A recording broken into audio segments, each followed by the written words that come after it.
16,000 feet की ऊंचाई पर स्थित रक्तवर्ण बेस कैंप से ऊपर चढ़ाई करके पूज्य आचार्य जी अपनी टीम के साथ पहुंचे 17,000 फीट की ऊंचाई पर। यह स्थान रक्तवर्ण ग्लेशियर का हिस्सा ही था। चारों ओर हिम शिखर और बीच में पत्थर ही पत्थर बिखरे थे।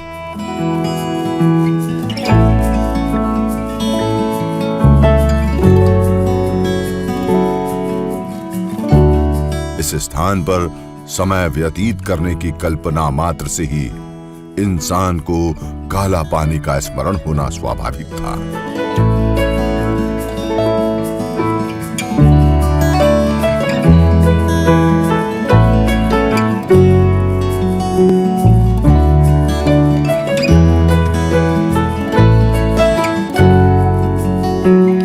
लेकिन पूज्य आचार्य जी को खराब मौसम के कारण लगभग 2 दिनों तक यहां प्रवास करना पड़ा।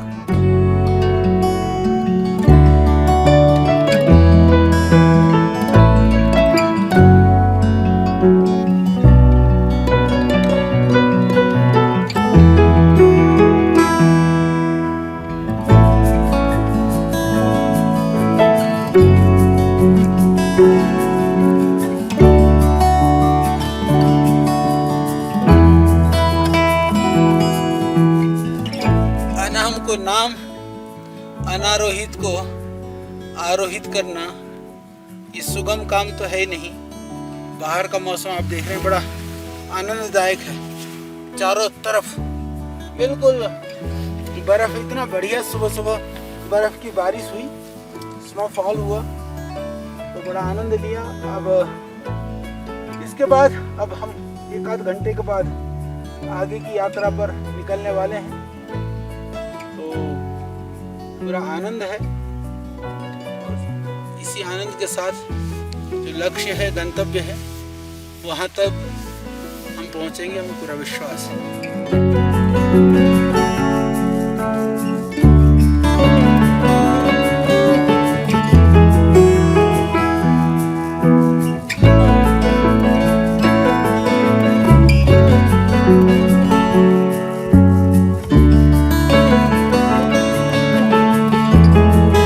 हिमालय की यात्रा, हिमालय कहने में जितना एक आकर्षण होता है, जितनी एक भावना जुड़ती है, उतना ही दुर्गम जटिल है जब आप उस यात्रा पर निकलते हैं।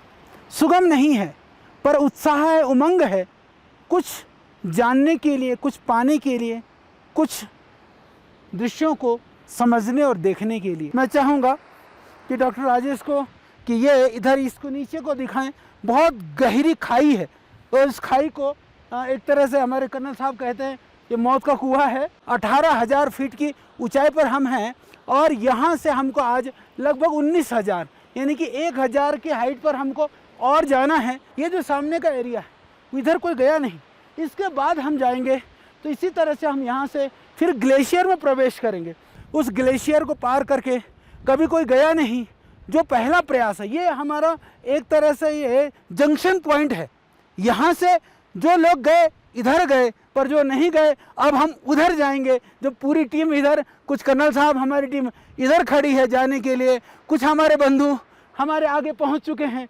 तो जहाँ नहीं गए वो रास्ता सही माने में यहाँ से प्रारंभ होता है। जैसे हमने कहा था, हम जब निकले थे, जब माननीय मुख्यमंत्री जी ने, पूज्य स्वामी जी ने फ्लैग ऑफ करके हमको विदा कर करके भेजा था, तो हमने लोगों को, देश के लोगों को कहा था कि हम 3 चोटियों को कम से कम फतेह करके आएंगे।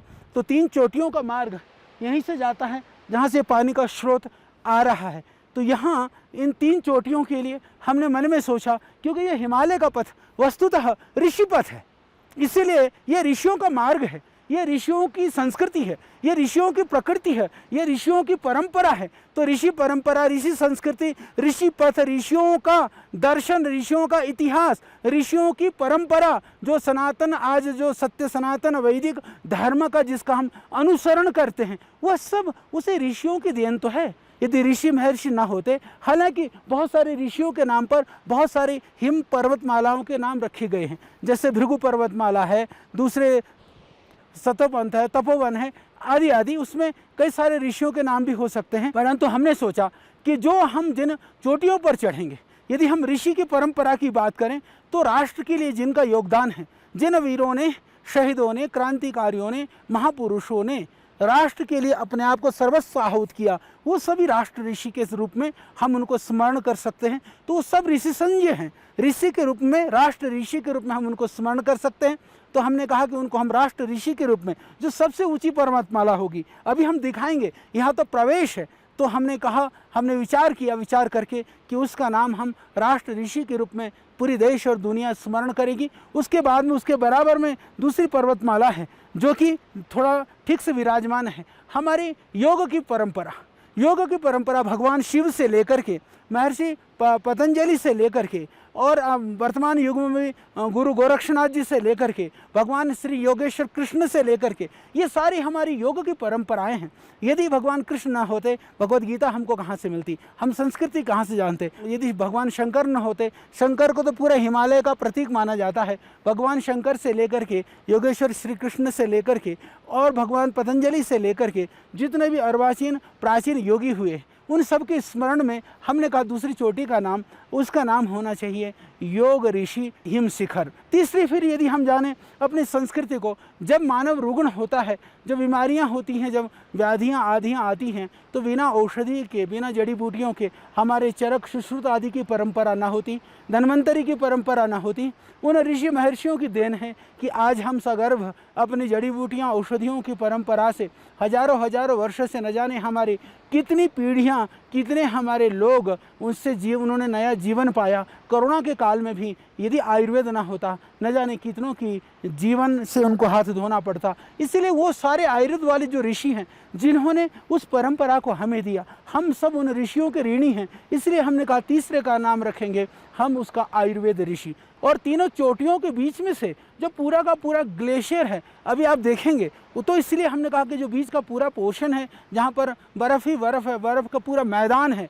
हमारे कर्नल साहब कह रहे थे कि आचार्य जी, देखने में दूर से नक्शे से भी ऐसा लगता है कि जैसे अंटार्कटिका हो, कि इस तरह से अंटार्कटिका की तरह से जो मैदान है वो आपको देखने को मिलेगा। तो पूरा जो ग्लेशियर है, हमने उसको कहा ऋषि बामक। बामक शब्द क्योंकि ग्लेशियर के लिए प्रयुक्त हुआ है, तो आप ऋषि ग्लेशियर या ऋषि बामक के रूप में, वो तीन ऋषियों की श्रृंखला में, तीनों ऋषियों को जो आपस में जोड़ करके वो बीच में से जो पूरा मैदान है, उसको नए नाम के रूप में हमने ये विचार किया। अब हम प्रस्थान करेंगे यहाँ से हमारी यात्रा की ओर, जहाँ हम पहुँचेंगे सबसे पहले ऋषि बामक। पहले दर्शन होंगे उन ग्लेशियरों के, उन हिमाच्छादित पूरे मैदान के। यहाँ पहाड़ नहीं, पहाड़ के बीच में ऐसा लगता है पूरा का पूरा मैदान हो, हिमाच्छादित मैदान में। फिर वहाँ से हमारे तीनों ऋषि हमको दिखाई देंगे।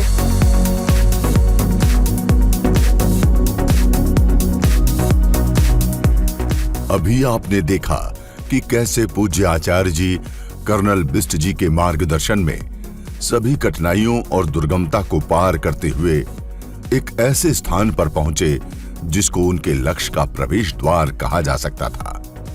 उन तीनों अनामित व अनारोहित चोटियों का मार्ग यहीं से प्रारंभ होता था। पूज्य आचार्य जी ने इन तीनों चोटियों व तीनों चोटियों की तलहटी पर स्थित हिम के मैदान का नामकरण तो कर दिया, परंतु उस पर आरोहण होना अभी शेष था।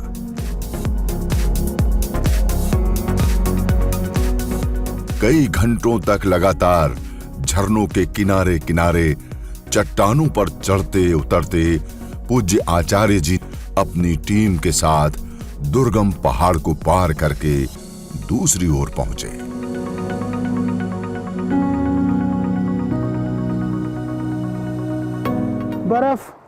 बर्फ के अंदर पानी के अंदर जो ग्लेशियर जो है वो पुराना, न जाने कितनी सदियों पुराना होगा। और विशेष कर करके मैं ये थोड़ा सा आपको दिखाना चाहता हूँ, ये पूरा ग्लेशियर है, ये पूरा बर्फ़, ठोस चट्टान से भी ठोस ये बर्फ़ है पूरा का पूरा, आप देख सकते हैं। और इसके बाद ये नीचे जहाँ से अभी जैसे हम आ रहे हैं किनारे पर ये जा सकता है। ये देखिए पूरी नदी, ये है बर्फ़, इधर भी बर्फ़ के बीच में से नदी, उधर देखो बर्फ़ के बीच में से वो जो कोना है वो आप देख सकते हैं कितना खतरनाक ढंग से, यानी कि इसके नीचे भी बर्फ़ है, ऊपर भी बर्फ़ है और साइड में भी बर्फ़ है, पर बीच में नदी है। तो यहाँ से ऊपर देखो क्या ज़बरदस्त ग्लेशियर है, ये पूरा का पूरा पत्थर चट्टान। और वहाँ से पीछे जा कर के हम धीरे धीरे जाएंगे उधर पीछे की तरफ, फिर जहाँ पर हमको जाना है, जहाँ वो ग्लेशियर पूरा दिखाई दे रहा है सफ़ेद सफ़ेद, वहाँ तक अभी हमको जाना है, चल करके जाना है, मंजिल को पाना है।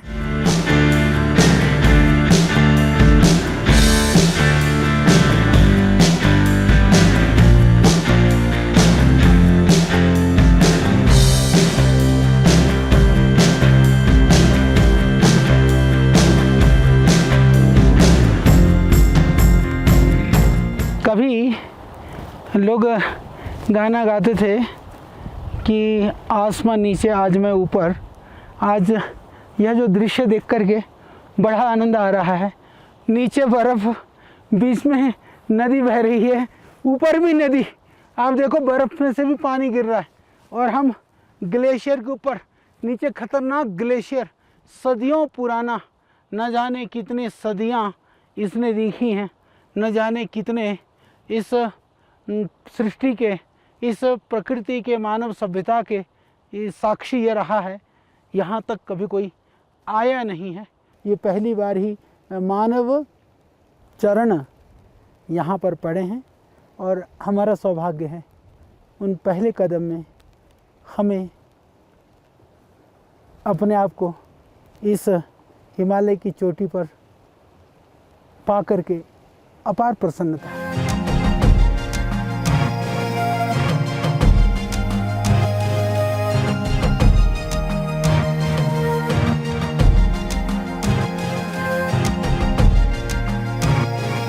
बहुत अद्भुत दृश्य, जहाँ हम अभी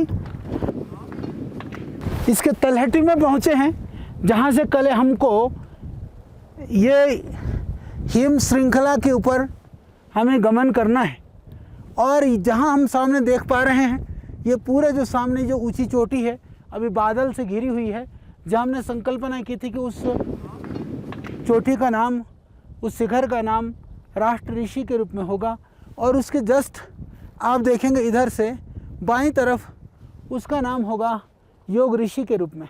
एक अद्भुत नज़ारा, इधर ऐसा लगता है मानो कोई संत साधु जो है बैठ कर के अपनी साधना कर रहे हों, और बिल्कुल स्पष्ट दिख रहा है। यानी कि बर्फ़ चारों तरफ से इस तरह से कटिंग हो रखी है कि मानो कि शिला के ऊपर एक संत जो है बहुत गहन समाधि में समाधिस्थ है, जो वर्षों से, सदियों से बैठ कर के हिमशिला के ऊपर साधना कर रहे हों, ऐसा दृश्य दिखाई दे रहा है, जो बहुत ही अद्भुत है और अकल्पनीय है, परंतु सत्य है, क्योंकि वो मेरे आंखों के सामने है। और उतना ही मौसम खुल जाना भी, यह भी एक चमत्कार है, क्योंकि ऊपर बादल है, अभी नीचे जो है अभी मौसम साफ़ है।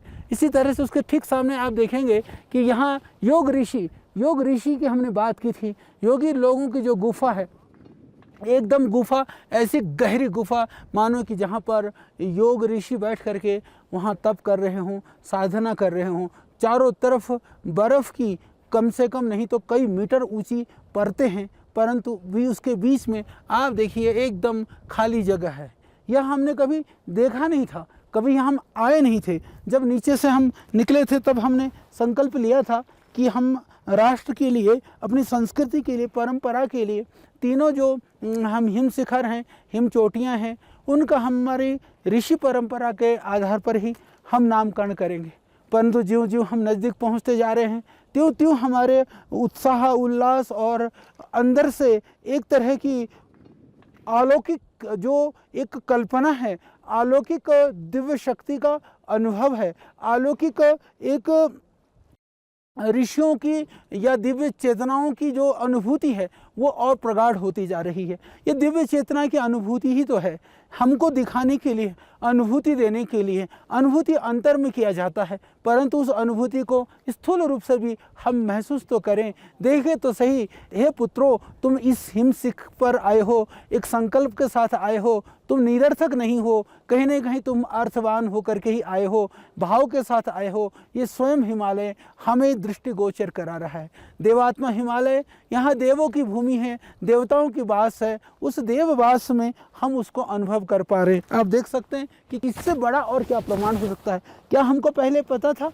कि ये हमको मिल पाएगा? क्या पहले पता था कि हम इसको देख पाएंगे? कभी भी हमने नहीं सोचा था। परंतु इस तरह की दृश्य को देखना, इस तरह की चीज़ों को यहाँ पर अनुभव करना अपने आप में ही बहुत अलौकिक है, अकल्पनीय है और सच मानिए यह किसी दैवीय चमत्कार है।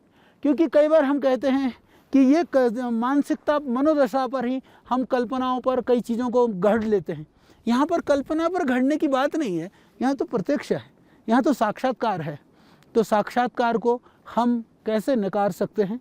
जिस संकल्प के साथ में हम आए, अभी प्रातःकाल 8 बजे चले थे, अब सायंकाल के लगभग 3 बजने को है। संकल्पवान होकर के हम निकले थे, शंका रहित होकर के निकले थे। पर नामकरण को लेकर के जरूर मन में था कि नामकरण सर्वोत्तम क्या हो सकता है अपने संस्कृति के लिए, अपनी परंपरा के लिए, अपने आदर्श के लिए। तो भगवान ने स्वयं कह दिया कि पुत्रों, तुमने जो सोचा है वह सही है। ये इसका एक उदाहरण है कि दो तरफ हम, एक तरफ ऋषि की गुफा देख पा रहे हैं, एक तरफ ऋषि को साक्षात बैठे हुए अनुभव कर पा रहे हैं।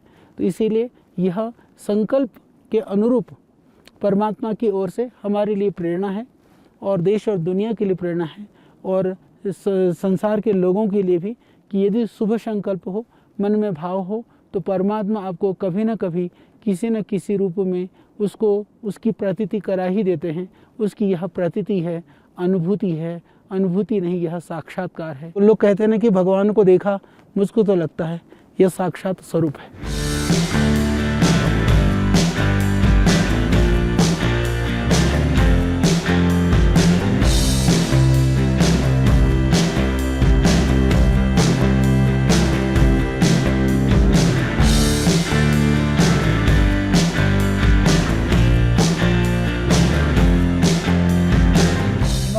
साक्षात हम बैठे हुए हैं और चारों तरफ ऐसा लगता है मानो किसी ने पूरा रुई बिछा दी हो।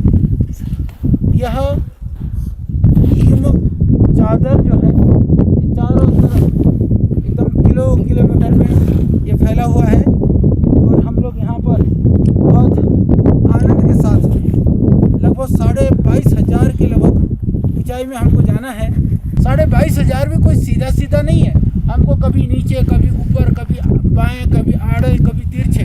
अभी पहुंचने में हमारा टारगेट है कि हम परसों तक पहुंच जाएं, यानी कि यहाँ से कम अभी हमारा 2 दिन का मार्ग अभी और शेष है। आज भी हमको और आगे जाना है।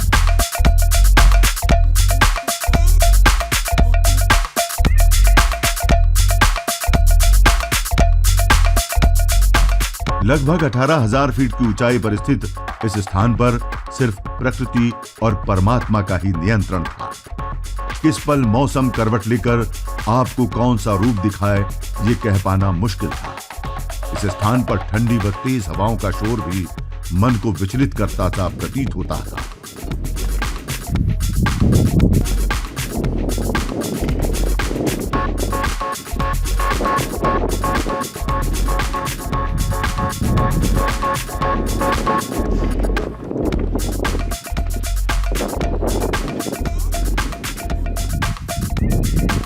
पथरीले पहाड़ों पर पत्थरों के साथ साथ हिम शिखरों का विचित्र स्वरूप प्रकृति की शक्ति और विविधता को दर्शा रहा था।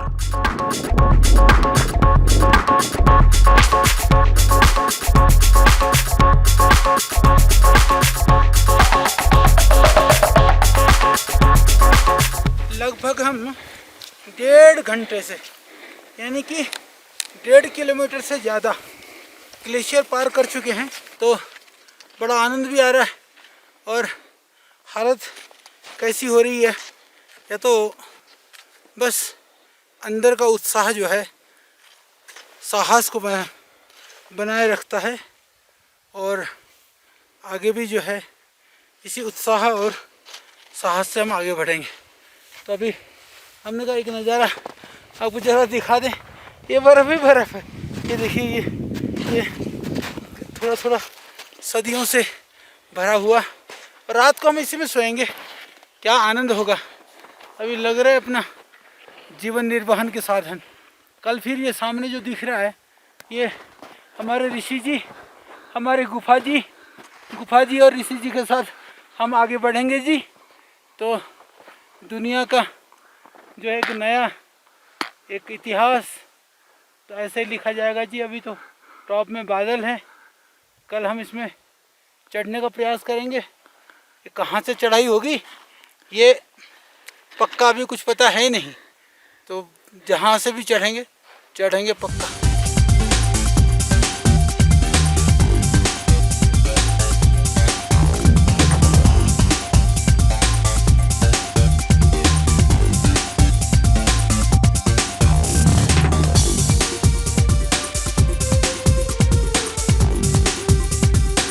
हम भी बैठे हैं बर्फ के ऊपर, देखिए क्या आनंद है। ये पूरा ग्लेशियर है, उसके बाद जिधर हाथ लगाओ बड़ा टनाटन है। और उसमें भी अभी तो 2 ही हैं हम, 2 के बाद में अभी थोड़ा ऊपर जाएंगे तो 3 हो जाएंगे। कर्नल साहब जरा दिखाइए तो।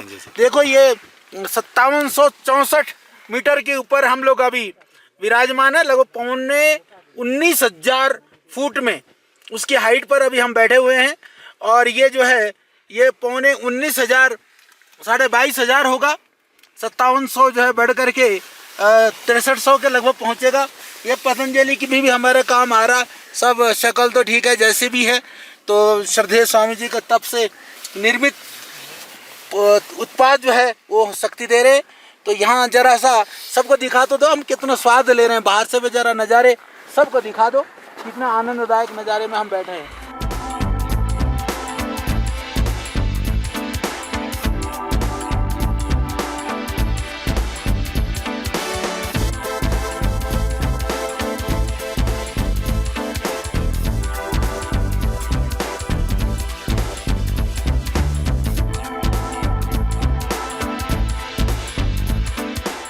ये स्थान हिमालय क्षेत्र का एक ऐसा क्षेत्र है जो आम लोगों की कल्पना से परे है।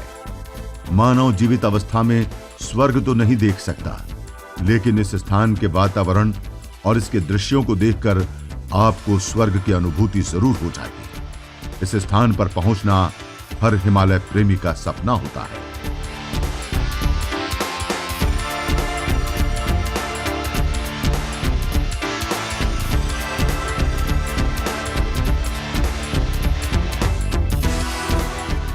भय और कठिनाइयों के बावजूद भी चेहरे पर कोई शिकन नहीं थी।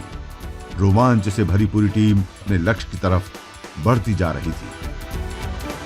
इन पर्वतों की तलहटी पर करीब 3-4 फीट की बर्फ जमी थी, लेकिन यह टीम लक्ष्य को बिना प्राप्त किए रुकने वाली नहीं थी। मार्ग में भारी बर्फ होने के बावजूद पूरी टीम शिखर फतह करने को उत्साहित थी।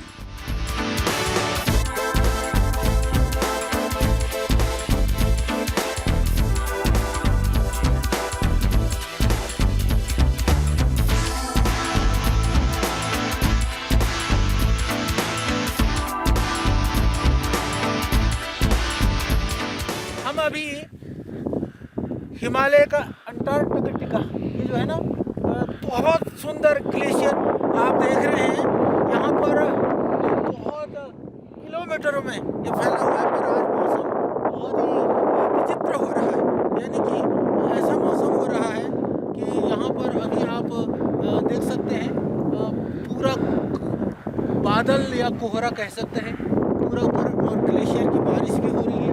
ग्लेशियर में स्नोफॉल हो रहा है और चारों तरफ उधर धुंध कोहरा छाया हुआ है। तो बहुत ही इसको एक तरह से हिमालय की दृष्टि से देखें तो ये बहुत ही खतरनाक मौसम होता है। एक ये चुनौती है, पर हमारी पूरी टीम इस चुनौती से चिंतित तो है पर सामना करने के लिए भी तैयार है। तो हम संभवतः हमें विश्वास है 1-2 घंटे में मौसम खुल जाए और फिर हम यहाँ से इस चढ़ाई से अभी तो हमको 22,500 जाना है यहाँ से। अभी ये जो जहाँ कर्नाटक बादल है इस तरफ से हम जाएंगे, तो इधर से हमारे ऋषि जी भी अभी थोड़े से ये वो हो रहे हैं, ढक से गए हैं, इसके बराबर वो गुफा भी ढक गया है। तो बहुत ज़बरदस्त एक तरह का मौसम है। अनुकूलता तो सब तलाशते हैं, प्रतिकूलता में मुझे लगता है इससे बेहतर प्रतिकूलता कुछ हो नहीं सकती। तो प्रतिकूलता में भी आनंद, प्रतिकूलता में भी कहीं ना कहीं अनुकूलता की आश, उसी आश को पूरा करके हम पार करेंगे अपना वनवास, फिर पहुंचेंगे अपने लक्ष्य तक और लक्ष्य पूरा करके ही हम होंगे कामयाब और फिर आएंगे वापस। कितना आनंद आ रहा है ना, देखो ये कुछ किधर भी बैठो, किधर भी बैठो, यहाँ कुछ भी करो, पूरा ये देखिए ये एकदम पूरा आनंद में। ये कहीं कहीं पर 2 फुट, कहीं 4 फुट, कहीं 6 फुट, कहीं कहीं तो पूरा का पूरा है। देखो ये पूरा जाता है, तो ये पूरा जाता है। निश्चित रूप से हमारे ऋषियों ने, महर्षियों ने, तपस्वियों ने जो तप किया है, जो उन्होंने पुरुषार्थ किया है, उसको शब्दों में कहा भी नहीं जा सकता। और बहुत संसारिक अनुकूलता में रह कर के अनुभव भी नहीं किया जा सकता। यदि उसको अनुभव करना हो तो ज़रूरी है कि आप इस तरह के चुनौतियों में, संघर्षों में आप भी रहें। ये हमारे रस्सा रस्सी जो ये लोहा लक्कड़ सब लेके जाने पड़ते हैं, कई जगह ठोकने के, कई जगह अभी सब दिखाएंगे। धूप बत्ती भी कर दी है, तो अब तो लगता है कि कुछ होगा। धूप बत्ती से धूप निकल आए तो मौसम ठीक हो, तो जिससे कि हम ऊपर जाएं। इधर देखिए हमारी टीम कैसे लाइन से खड़ी है, तो उधर सामने देखो एकदम मुस्तैदी के साथ तैयार हैं। देखो हमारा घर द्वार भी ऐसा ही है, बर्फ़ के बीच में, तो हम सब तैयार हैं।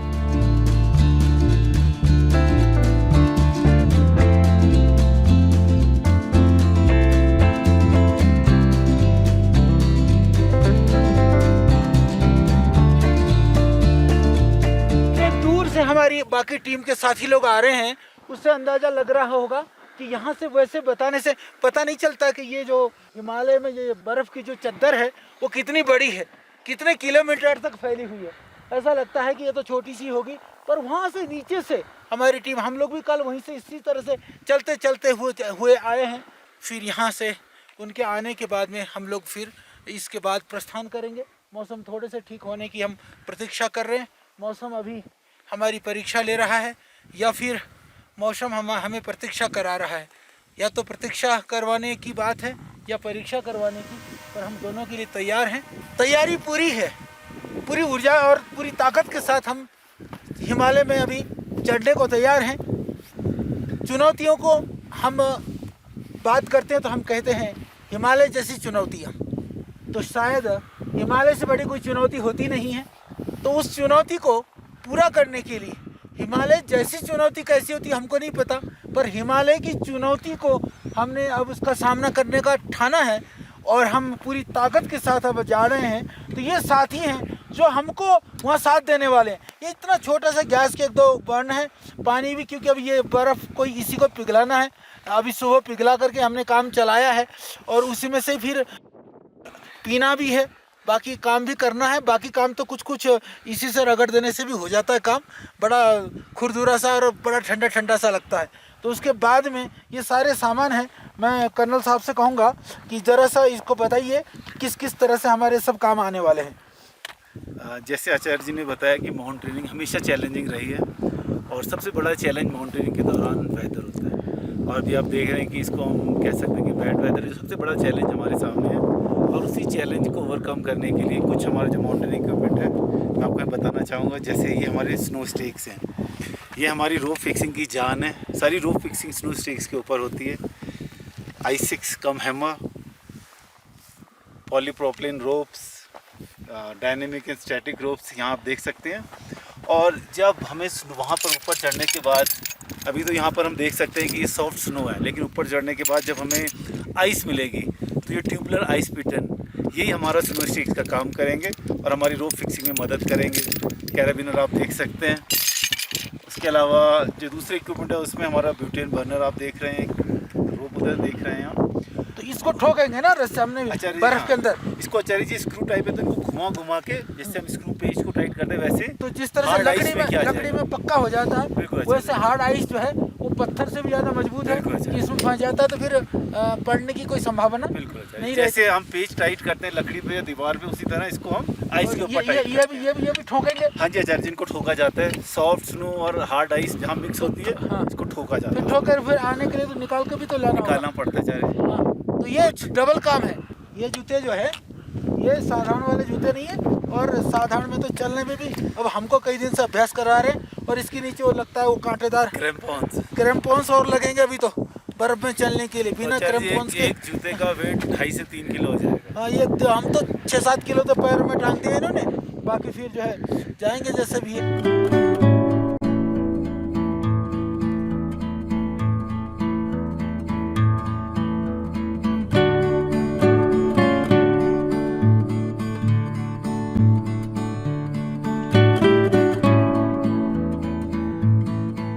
हिमालय की चोटियों से संपूर्ण देशवासियों को हार्दिक शुभकामनाएं।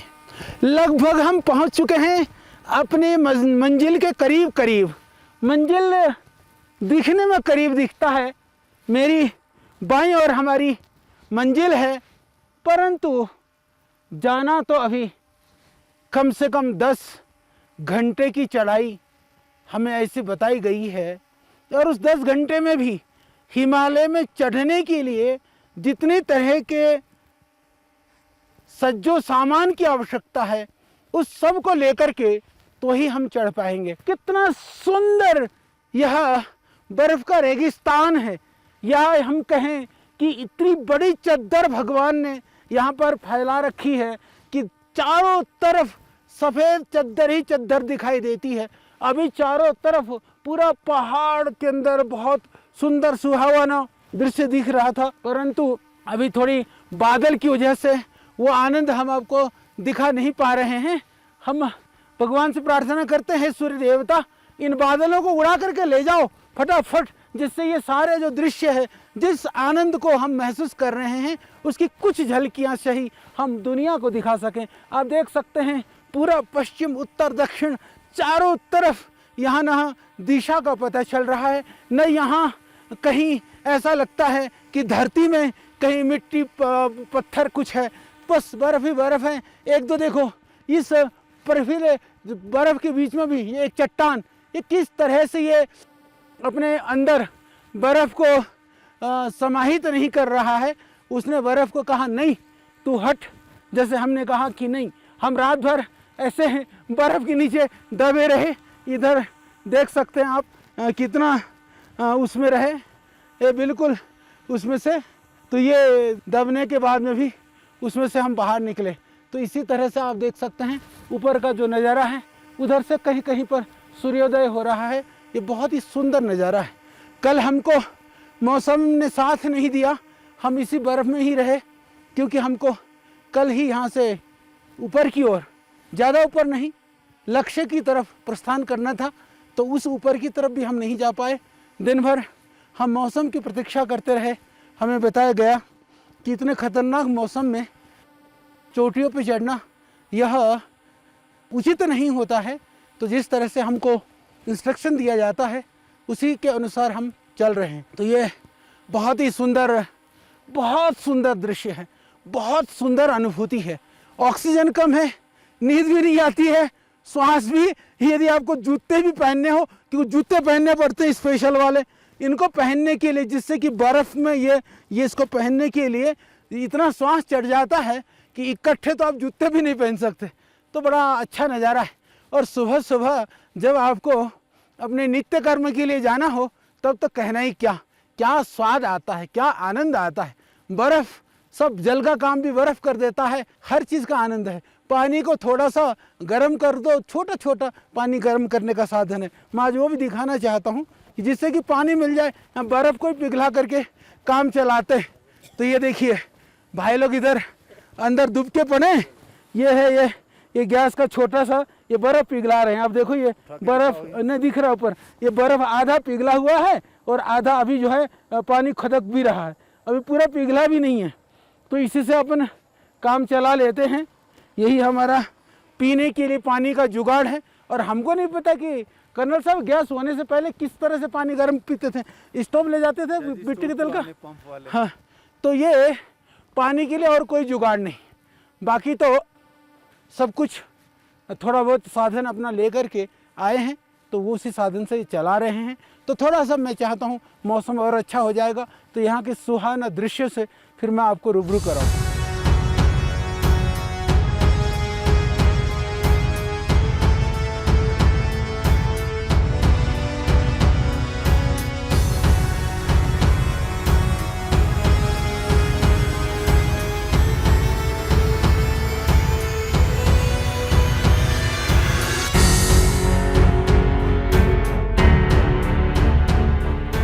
धीरे धीरे पूज्य आचार्य जी पूरी टीम के साथ बर्फ के तूफान से सामना करते हुए अनारोहित पर्वतों के शिखर की ओर बढ़ते जा रहे थे। कहते हैं ना कि किसी बड़े लक्ष्य की प्राप्ति से पहले परमात्मा परीक्षा लेता है। ठीक वैसे ही प्रकृति आचार्य जी और पूरी टीम की परीक्षा ले रही थी। मौसम की प्रतिकूलता, दुर्गम मार्गों व संसाधनों के अभाव के बावजूद भी टीम अपना पुरुषार्थ करते हुए आरोहण की कुछ झलकियां लेने में सक्षम रही। ऐसी दुर्गम चढ़ाई व प्रतिकूल मौसम किसी के भी हौसले को पस्त करने के लिए पर्याप्त होती है, लेकिन यहां तो टीम ने बिना किसी प्रशिक्षण के ही सिर्फ उत्साह व पूज्य स्वामी जी व श्रद्धेय आचार्य जी द्वारा दिए गए मंत्र, विकल्प रहित संकल्प को स्मरण करते हुए 2 अनारोहित शिखरों, राष्ट्र ऋषि व योग ऋषि शिखरों पर विजय पताका फहरा दी।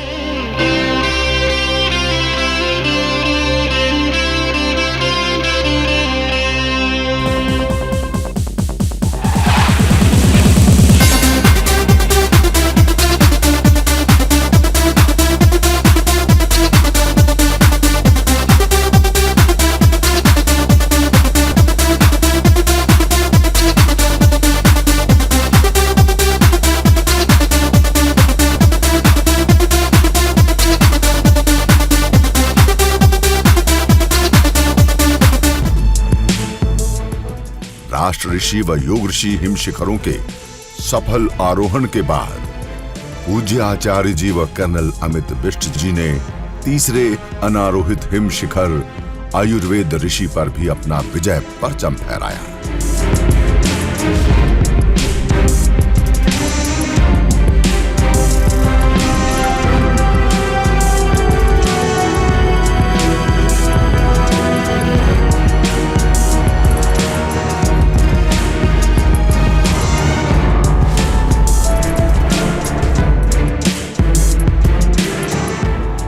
कॉल के अंदर ये कैंप बनाया हमने, यहाँ से बिल्कुल नज़दीक है, ज़्यादा दूर नहीं है।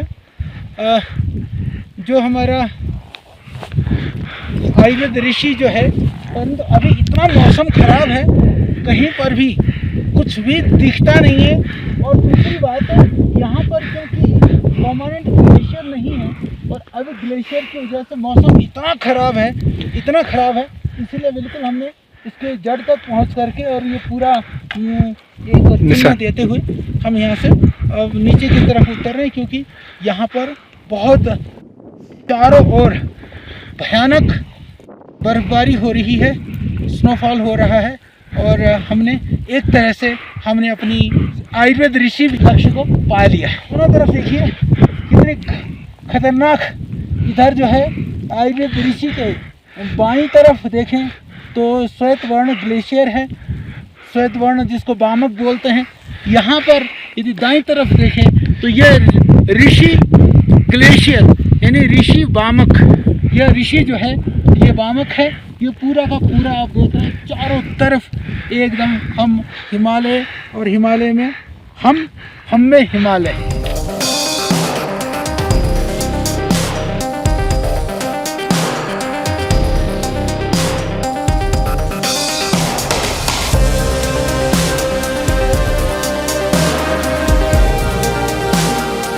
अब ये हिम से ढके शिखर अनारोहित नहीं रहे, ना ही अनामित रहे। पूज्य आचार्य जी की टीम इन शिखरों पर विजय प्राप्त कर चुकी थी। पूज्य आचार्य जी ने इन शिखरों का नामकरण भी कर दिया था। अब यहां से सुरक्षित वापसी भी अपने आप में एक बड़ी चुनौती थी। अमित बिष्ट जी के सहयोग से टीम धीरे धीरे सुरक्षित अपनी वापसी कर रही।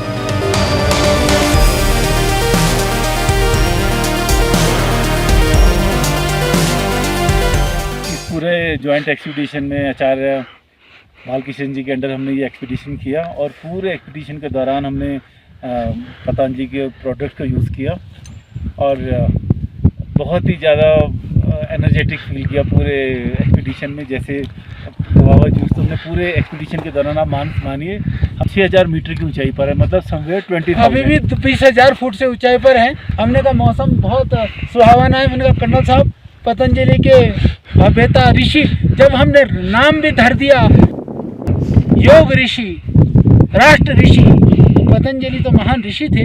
उनके उत्पादों से एक तो जूस और कर्नल साहब का जो है चॉकलेट बहुत फेमस, और ये क्रीम भी हमने जो है ये भी बहुत लगाया। अभी सवेरे भी जितनी बची है चमड़ी इसी से बची है, और ये अणु तेल भी कभी कभी हम डालते रहे, हर रोज तो नहीं। अणु तेल जब हम वहाँ से निकल रहे थे तो स्वामी रामदेव जी ने अपने हाथ से में दिया और कहते कि जाके इस पूरे एक्सपीडिशन के दौरान हमने उन्हें बोला कि नाक के अंदर ड्राइनेस हो जाती है और काफ़ी खुश्की आती है, तो उन्होंने अपने हाथ से बोला कि अणु तेल लगाइएगा, कोई कष्ट नहीं होगा पूरे एक्सपीडिशन के दौरान। और मैं आपको बताता हूँ कि आचार्य जी ने और हमने इसको खूब इस्तेमाल और किया। पतंजलि की जो शिलाजित है ना, मैं बताना चाहता हूँ, वो तो इतनी गर्मी कर गई कि कर्नल साहब को तो एक दिन में कहने लगा आचार्य जी इसकी तो जरूरत ही नहीं। एक बार की शिलाजित जो है ना पूरी पहाड़ी पर चढ़ा दी इसने। और ये हमने थोड़ा सा मैंने इसको भी लगाया बीच बीच में, जो है ये एलोवेरा जो मॉइस्चराइजिंग क्रीम जो है, तो इस तरह से हमने ये भी एक दिन दी। सबको दर्द वर्द हुआ था तो ये खा करके इम्यूनोग्रेड गोल्ड जो है उसको खा करके भी सच में बहुत लाभ हुआ सबको, परंतु इसकी ज़रूरत कम पड़ी ये इम्यूनोग्रेड की, शिलाजीत की, तो एक आध बार लेने से ही पूरी पहाड़ी पे चढ़ गए। पर ये हर रोज़ हमें डेली के साथ ही रहे। आहार के रूप में भी पतंजलि के नूडल्स भी हम लोगों ने सुबह ही खा करके निकले थे, और बाकी सारे बहुत सारे उत्पाद जो हैं, तो ये तो मैं इसलिए क्योंकि हम लोग अभी भी यहाँ 20,000 फुट से ज़्यादा की हाइट पर खड़े, चोटियों पर खड़े हैं। बर्फीली चोटियाँ हैं, बर्फ़, बादल चारों तरफ, एकदम ऐसा लगता है कि मानो स्वर्ग। विजिबिलिटी डाउन होने वाले आचार्य जी पीछे हमें सुदर्शन पीक नजर आ रही है, सुदर्शन भी दिख और रहे हैं। उसके बाईं तरफ सैफी है। इधर इस तरफ चतुर्भुज है, इधर चतुर्भुज है, इधर राष्ट्र ऋषि और योग ऋषि इधर दिख रहे हैं, और इधर दिख रहा हमारा आयुर्वेद ऋषि सामने दिख रहा है। और सामने की तरफ वो अटल 1-2 है। हाँ, और इस तरफ हमको ये सामने जो है पीछे चला गया अभी। ये हमारा आयुर्वेद ऋषि इधर से दिख रहा थोड़ा सा। तो हम एकदम चोटी के थोड़े से नीचे उतर करके, जहाँ से कि चारों चोटियाँ दिखाई दे सके, उस जगह पर है। इसके नीचे आप देखिए जो गहराई में ये पूरा का पूरा जो दिख रहा है ना, ये जो है हमारा पूरा का पूरा जो एरिया है वो हमारा ऋषि ग्लेशियर, ऋषि बामक जो है, तो ये ऋषि बामक है। और इधर थोड़ा सा इधर दिखाते ही, इधर देखो, यहाँ से इस एकदम हम ऐसी धार पर खड़े हैं ना, ऐसी धार पर खड़े हैं, देखिए एकदम पतली सी धार है। इधर भी खाई और उधर भी भयानक खाई, दोनों तरफ। यहाँ बड़ी सावधानी से खड़ा होना पड़ता है। इधर ये श्वेतवर्ण ग्लेशियर जो है, ये पहले से नाम था इसका, ये सुदर्शन पीक के नीचे इसका नाम था श्वेतवर्ण बामक, परंतु इसका नाम नहीं था, न तो इस हिमालय की चोटी का नाम था, न इस ग्लेशियर का नाम था। तो दोनों ही चीज़ जो है अभी हमने नामकरण और इसका दृश्य, सुहावना दृश्य हमने आपको दिखा दिया है। तो ये बहुत सुंदर है। तो यहाँ से आप देखेंगे बहुत सुंदर दृश्य है। ऋषि भी जो है हमारे परमानेंट है, सब जगह चोटियों में बर्फ़ से चोटियाँ ढक गई हैं, परंतु ऋषि जो है ज्यों का त्यों तन करके खड़े हैं। ऋषि की गुफा भी ऊपर आप देखेंगे, बिल्कुल बर्फ़ की चोटियों के बीच में गुफा जैसा दृश्य भी वहाँ पर है। तो यह बहुत सुंदर दृश्य है, मतलब कि इतनी सुंदर और इतना सुहावना है ना, बस पूछिए मत। और बस इसका जो आनंद है यहाँ तो कभी कोई आकर के अनुभव कर सकता है। मैं कहता हूँ ठीक है, आप अटल भी मत चढ़ सको कोई बात नहीं, आप सुदर्शन भी न चढ़ सको कोई बात नहीं, पर यहाँ से बैठकर ये चारों तरफ, इधर तो हमारे आयुर्वेद ऋषि हैं, इधर अटल पीक है, इधर फिर हमारा योग ऋषि और राष्ट्र ऋषि हैं, इधर सुदर्शन है और हमारे से नीचे इधर सफी है और उधर पीछे सब ढक गया है। पर ये सुंदर है, हम बिल्कुल सेंटर में हैं। चारों तरफ हमारे सब ये जो है हिमालय श्रृंखला के बीच में और दोनों तरफ बड़े बड़े बहुत सुंदर सुंदर एक ग्लेशियर, बहुत बड़े ग्लेशियर। ऐसा लगता है मानो कितने किलोमीटर हम कल चल कर के आए, कई किलोमीटर, तो इधर कई किलोमीटर का ग्लेशियर, इधर किलोमीटर ग्लेशियर। और अभी तो बर्फ़ की वजह से कहीं पर भी आपको पत्थर पे नहीं दिखाई दे रहा। हम लोग उधर नीचे से चल करके फिर हम इधर आए, तो बहुत सुंदर जगह है। इस अनुभव को ज़रूर हमें गर्व की अनुभूति कराती है। हमारा हिमालय, हमारा राष्ट्र, हमारे राष्ट्र ऋषि, हमारे योग ऋषि, हमारे आयुर्वेद के ऋषि।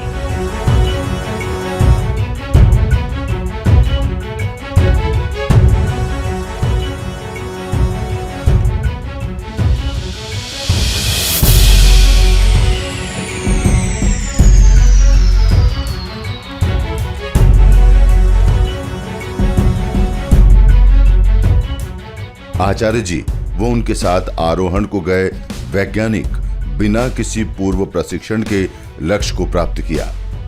ये अपने आप में एक ऐतिहासिक घटना है। कर्नल बिष्ट जी ने कहा था कि ऐसे दुर्गम लक्ष्यों को प्राप्त करना कोई साधारण घटना नहीं है। ये असंभव काम 3 लोगों के लिए ही संभव है, या तो प्रशिक्षित पर्वतारोही हो, या तो सैनिक हो, या तो कोई योगी सन्यासी। शिखरों से उतरने के क्रम की कठिनाइयों को देखकर भी आपने इनके आरोहण की कठिनाइयों को अनुभव व अनुमान लगा ही लिया होगा।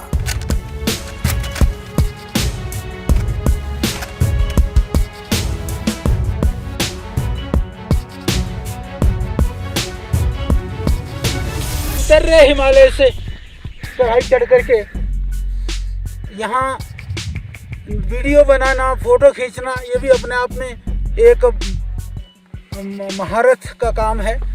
बहुत मुश्किल जगह पर पूरा मौसम फिर दोबारा, कहीं कुछ नहीं दिख रहा, घटाटोप अंधेरा है। हम थोड़ी सी एक पहाड़ी की ओट में, छोटी सी ओट, हमको थोड़ी जगह दिखाई दी, वहाँ बैठे हैं। खूब जोर की अभी बर्फबारी हो रही है। अब हमको फिर नीचे उतरना है यहाँ से। तो ये जगह पर जो है थोड़ा सा सांस ले करके, थोड़ा सा अपने आप को रिलैक्स करके और फिर हम नीचे उतर रहे हैं।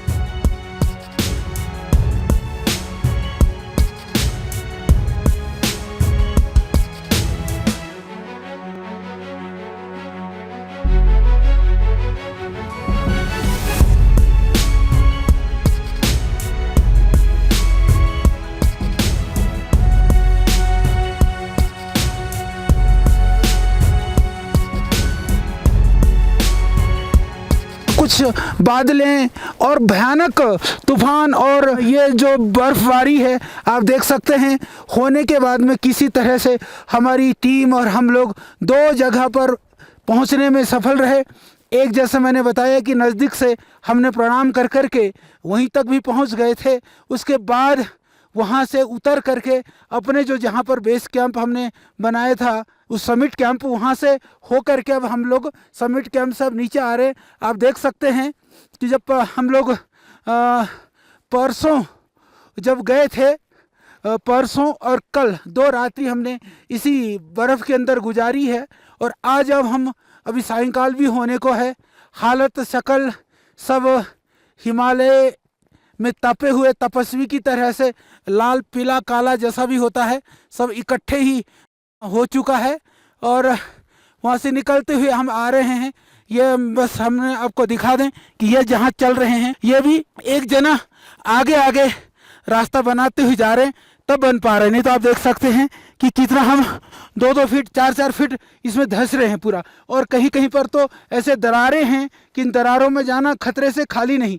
अभी सायंकाल का समय है, क्योंकि 2 रात्रि हमने भरपूर बर्फ़ के अंदर काटी है। तो बस इस भाव से अब हम धीरे धीरे अपने दूसरे पड़ाव की ओर, यानी जिस संसार से विमुख होकर के हिमालय की ओर उन्मुख हुए थे, अब हिमालय से विमुख होते हुए संसार की ओर उन्मुख हो रहे। तो कभी तो संसार में पर जो अनुभव रहा, जो हमने देखा, जो हमने महसूस किया, वो अद्भुत अभूतपूर्व, अकल्पनीय, अदर्शनीय, जो कभी देखा नहीं, कभी सुना नहीं, कभी महसूस किया नहीं। लोग सुनाते भी थे तो भी समझ में नहीं आती थी, पर अब समझ में आ गई है।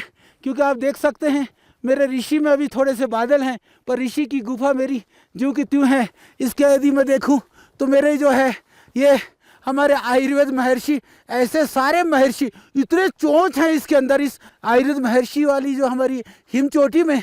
तो आयुर्वेद वाले अपने दम पर बर्फ़ को तो टिकने देते नहीं, क्योंकि आयुर्वेद शायद वो ऋषियों ने शिलाजित खाली होगी तो बर्फ़ तो दिखती इसमें कम, पर चोंच इतनी है इसकी तरफ देखो जरा सा, कि इतनी चोंच है इसके अंदर कि लगता है सारे आयुर्वेद के ऋषि कहीं ना कहीं एक अपनी वो बना करके इसी हिमालय पर आकर के एक साथ विराजमान हो गए हों। और इसकी लंबाई भी काफ़ी ज़्यादा है। जहाँ हम ऊपर से इधर जब हम चढ़ कर के हमने देखा, अब नीचे तक जा रहे हैं तो आगे तक ये जो श्रृंखला है जो कि तू है नीचे ऋषि महर्षियों के इनके सम्मान के लिए सफ़ेद चादर, इतनी सुंदर इस बर्फ़ की चादर यहाँ पर बिछी हुई है। बड़ा आनंद है, आप देख सकते हैं। और ये थोड़ी मोड़ी नहीं है, ये कई किलोमीटर है। हम अभी कई किलोमीटर चल चुके हैं, अभी कई किलोमीटर चलना बाकी है। हमको लगता है कि हिमालय में भी कहीं कहीं इतनी सफ़ेद चादर, इसको आप हिम मरुस्थल भी कह सकते हैं, इसको आप हिम चादर भी कह सकते हैं, इसको आप अंटार्कटिका भी कह सकते हैं, कुछ भी कहिए, है मज़ेदार। लोग थोड़े से बर्फ़ पड़ते हुए बुदामादी में जा कर के शोर मचाते हैं। यहाँ तो शोर हम कितना मचाएं हमारी समझ से बाहर है।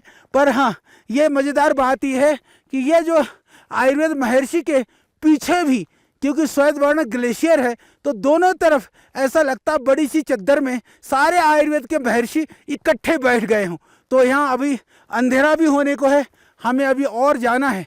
हम लोग हिम्मत करके अभी चलने वाले हैं, जहाँ तक भी पहुँचेंगे। अगले पड़ाव से पहले रुकने का तो विचार नहीं है, हिम्मत भी है, परंतु जो देखा, जो अनुभव किया, सच में ये इससे बढ़ कर के संसार से विमुख होकर के कोई दूसरा अनुभव संभवतः कभी हो नहीं सकता। तो हम कितना आपको दिखा पाए, कितना समझा पाए, मैं नहीं कह सकता, परंतु जो हमने अनुभव किया वो शब्दों में वर्णनातीत है कि वर्णन नहीं किया जा सकता है। मैं इतना ही कह सकता हूँ, अनुभव किया जा सकता है कि जो हमने इन 50 साल की आयु में जो नहीं पाया, इन 15 दिनों में हम लोगों ने पाए। 3 पीक जो चढ़ाई चढ़ते चढ़ते हमने, देखिए हिमालय की चोटियों में चढ़ना एक चुनौती भरा काम था, उसमें भी उस चढ़ाई को हमने अपने ऋषियों के नाम समर्पित किया। ये हमारी हृदय को शकून और हमें गौरव देता है। 2 ऋषियों को हम पहुंच चुके, तीसरे के भी जड़ में पहुंच गए थे, इसलिए तीसरे का नाम भी हम कहेंगे। और चौथा, जिस यह हिम श्रृंखला में ये हिम सरोवर है, ये हिम का एक मरुस्थल है, इसका भी कोई नाम न था, जिसका हमने पग पग एक एक कण को, एक एक क्षेत्र को, एक एक कोने को मापा है। इसको हमने 2-2 बार मापा, 3-3 बार मापा। इसलिए ऋषि ग्लेशियर यानी ऋषि बामक के रूप में हमें नामकरण करते हुए गौरव महसूस होता है। और हमारे तीनों ऋषि, राष्ट्र ऋषि इधर खड़े हैं, और दूसरे हमारे जो है योग ऋषि इधर खड़े हैं, और हमारे आयुर्वेद ऋषि हमारे इस तरफ खड़े हैं। तो तीनों ऋषियों के द्वारा ये आच्छादित यह हिम सरोवर, हिम ये जो ग्लेशियर है, इसका नाम हमें कहते हुए, हालांकि ग्लेशियर बहुत सारे हैं यहाँ पर, परंतु सबसे बढ़िया बात क्या है कि जो ग्लेशियर के ऊपर, जहाँ बाकी जगह तो पत्थरों से ढके हुए सदियों पुरानी ग्लेशियर है, पर यहाँ नीचे भी बर्फ़ है, ऊपर भी बर्फ़ है, ताज़ा भी बर्फ़ है। न जाने इसकी गहराइयाँ, समुद्र जैसे गहराइयाँ, ये कितने मीटर नीचे है, कितना 100 मीटर नीचे है, हम नहीं कह सकते हैं। इसलिए हमें गर्व और गौरव है। जब हम इधर देखते हैं आयुर्वेद महर्षि वाली एरिया को, ऊपर से देखो तो मंदिर नुमा लगता है, थोड़ा नीचे से देखो तो ऐसा लगता है कि चारों तरफ बहुत सारे महर्षि लोग तपस्या कर रहे हैं। शायद ये बहुत थोड़ी ऐसी हिमालय की चोटियाँ होंगी जिस चोटियों में इतने सारे श्रृंखलाएं निकली हुई हों, हर एक थोड़ी थोड़ी दूरी पर, नीचे नीचे फिर ऊपर, ये हजारों एक तरह से चोटियां हैं।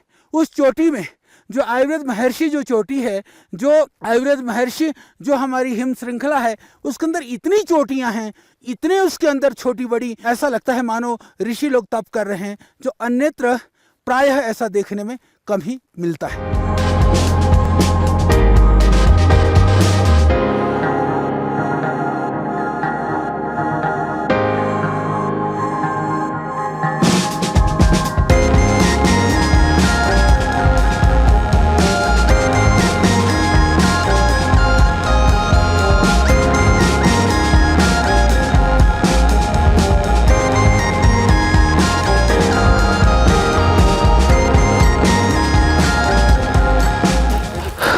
हम आज 3 जो हमारा लक्ष्य था हिम शिखरों पर जो फतह करना था, 3 की जगह पर जो 2 पे करते करते आज बहुत विलम्ब हो गया। विलम्ब हो कर के फिर नीचे पहुंचने में ही 2-3 बज गए और नीचे आते आते सायंकाल होने को। फिर वहां पर आज बहुत ज़्यादा बर्फ़बारी के बाद में हम लोगों ने तय किया कि नहीं, अब वहाँ पर नहीं रुकना है, हमको उससे अगले पड़ाव पर चलना है।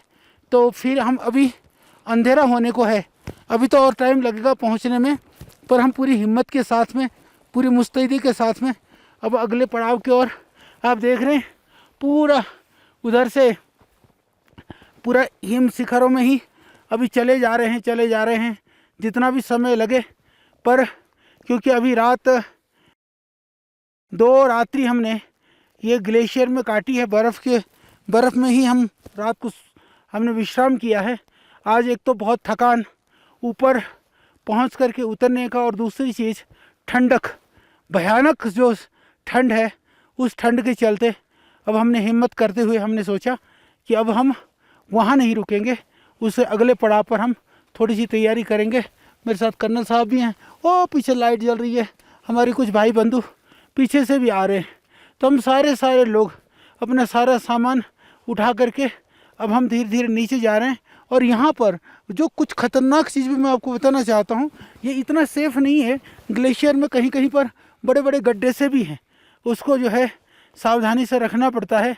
एक भाई को जो थोड़ा पता है इस क्षेत्र का, उसको हमने आगे भेजा है, क्योंकि यदि लोग चलते भी हैं तो घंटे 2 घंटे में बर्फ़ गिरती है, फिर वो कोई रास्ता तो दिखता नहीं, सब समुद्र एक सा ही दिखाई देता है। चद्दर की सिलबटें ख़त्म, सारी चद्दर नई सी दिखाई देने लगती है। तो बस इस बर्फ़ की चद्दर में से होकर के ही हम अभी जा रहे हैं। अभी लगेगा जितना भी समय लगेगा, बर्फ़ ख़त्म हो जाएगी। फिर उसके बाद ऐसी जगह कि नीचे बर्फ़ है, ऊपर थोड़े थोड़े मिट्टी पत्थर है, तो सोएंगे तो आज भी बर्फ़ में ही, पर बर्फ़ ऊपर की जगह पर बर्फ़ नीचे होगी, बस इतना ही फ़र्क है।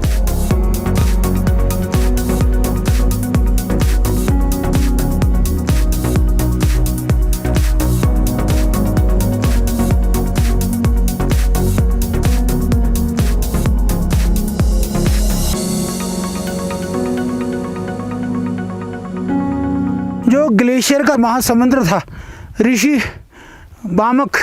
ऋषि ग्लेशियर, उसको पार करने के बाद में अब ऐसी जगह पर आ गए हैं, यहाँ पर नीचे बर्फ़ है, फिर ऊपर पत्थर है, फिर ताज़ी गिरी हुई बर्फ़ है, और अभी काफ़ी अंधेरा हो चुका है।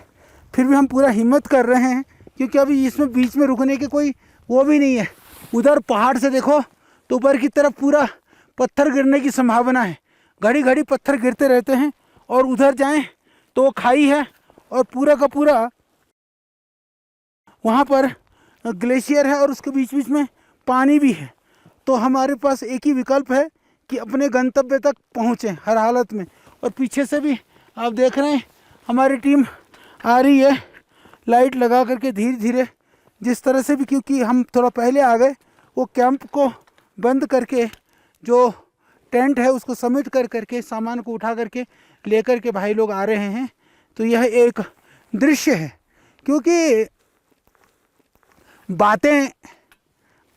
बातें बतानी अलग बात है, बातों को जीना अलग बात है। तो जो हम कह रहे हैं उसमें हम जी रहे हैं, इसमें क्या रोमांच है, क्या हर्ष है, अंदर की क्या अनुभूति है, हम आपको वर्णन नहीं कर सकते। मतलब यहाँ पर अनिश्चितता भी नहीं है, परंतु निर्भ्रांतता भी नहीं है, क्योंकि इस मार्ग में यह बहुत सावधानी पूर्व मार्ग चला जाएगा, क्योंकि बर्फीली हवाएं हैं। आवाज़ भी अब जवाब दे रही है, पर पैरों को जवाब देना मना है, क्योंकि पैरों ने जवाब दिया तो फिर हम कहीं के भी नहीं हैं। सुबह तक जो है ना वो और दूसरे ही रूप में मिलेंगे। जो पंचभौतिक तो रहेगा, पर आत्मा रूपी जो पक्षी है वो रहे ना रहे ये कोई नहीं बता सकता। तो अब हम जा रहे हैं, देखो हमारे हिमवीर और आ रहे हैं साथ में, ये देखिए सामान भी लेकर के, कुछ और पीछे से भी आ रहे हैं। तो अब हम धीरे धीरे अपनी यात्रा की ओर चलेंगे।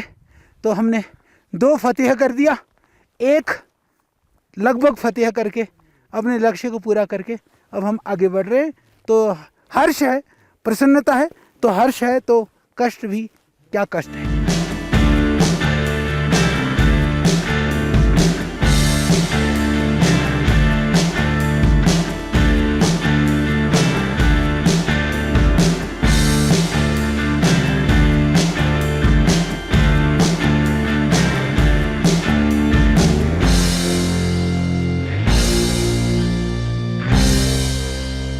हम कल हिमालय की चोटी में जो समिट कैंप है, उसके बाद उसकी तलहटी में जो समिट के बाद का तीसरा चौथा कैंप जो भी था छोड़ कर के आए। कल वहाँ पर ऐसा ही मौसम था, लगता था कि नीचे जाने पर मौसम बहुत अच्छा मिलेगा, पर हमको समझ में नहीं आ रहा है।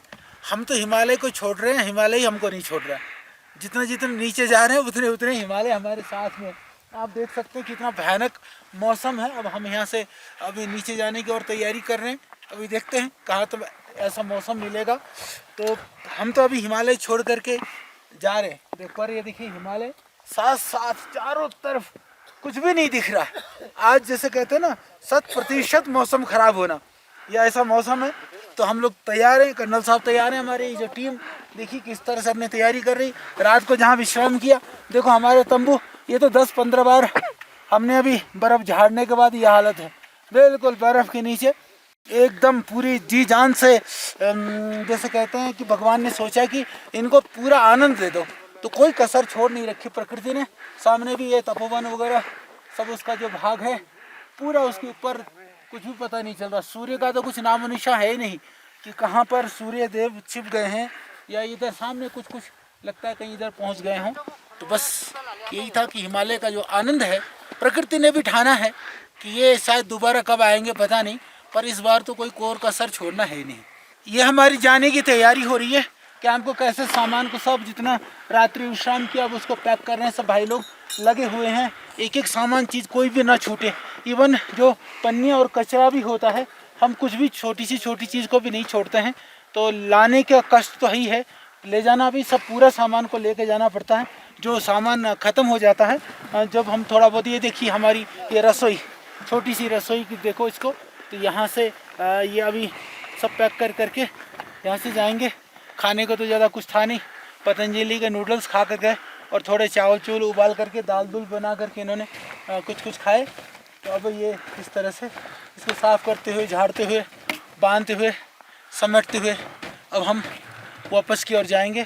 जैसी प्रकृति थी, जिस तरह का हिमालय था, हम बिल्कुल स्वच्छ और निर्मल छोड़ करके जा रहे हैं।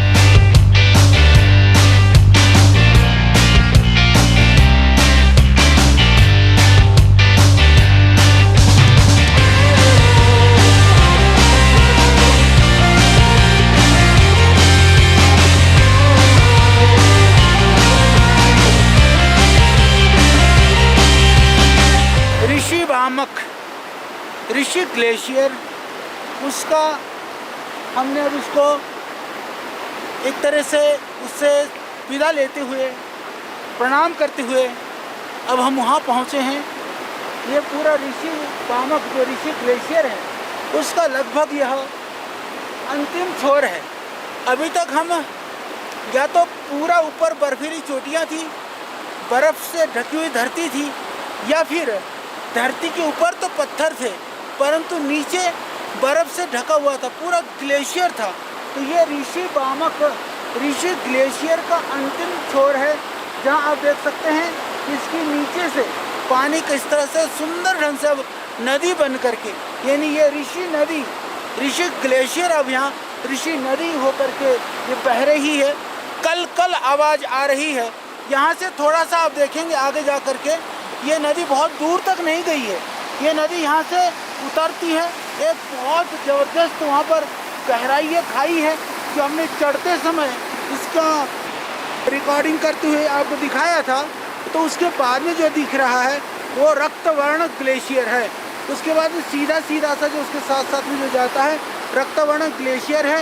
यहाँ जो ऋषि ग्लेशियर, तो वो रक्तवर्ण वामक में, ऋषि वामक रक्तवर्ण वामक में जा कर के एक तरह से मिल जाता है। ये बीच में थोड़ा सा पोर्शन ऐसा है जो नदी के रूप में, जल के रूप में ये प्रवाहित यहाँ पर हो रहा है। तो ये हमने आपको दिखाया कि अब हिमालय को प्रणाम करते हुए एक तरह से कहें कि टाटा बाय बाय इस बार के लिए। फिर भविष्य में जैसे प्रभु की इच्छा रहेगी, जैसे देवात्मा हिमालय की इच्छा रहेगी, फिर उसी तरह से पुनः हम इस क्षेत्र में आएंगे, क्योंकि हिमालय में आना देवात्मा हिमालय की कृपा के बिना कदापि संभव नहीं है।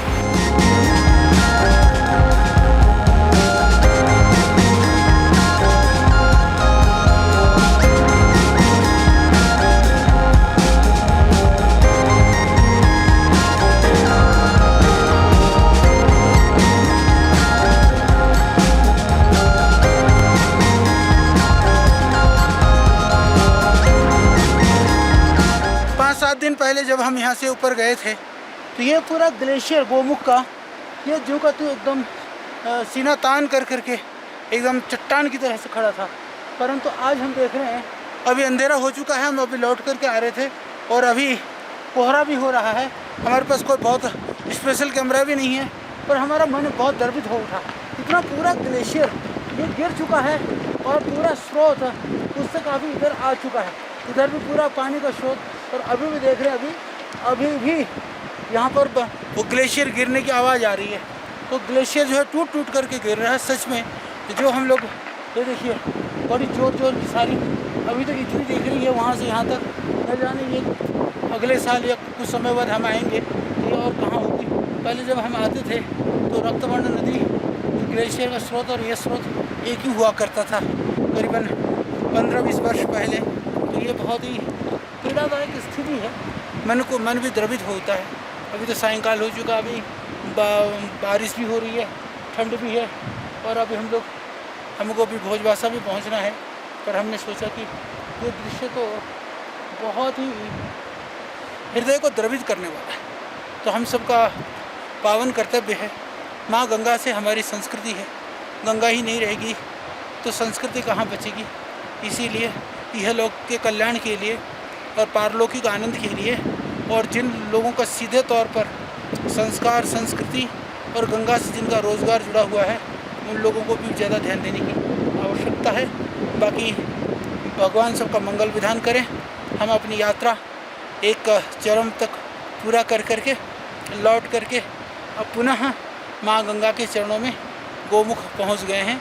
अब हम भोजबासा होते हुए पुनः सांसारिक लौकिक कार्यों में अपने पूरी ऊर्जा के साथ में और ज़्यादा ऊर्जा के साथ में जुटेंगे।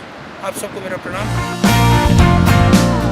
लगभग 12 दिन की ऐतिहासिक यात्रा के पश्चात पूज्य आचार्य जी पूरी टीम के साथ पतंजलि योग पीठ पहुंचे, जहां स्वयं पूज्य स्वामी जी महाराज ने उनका अभिवादन किया।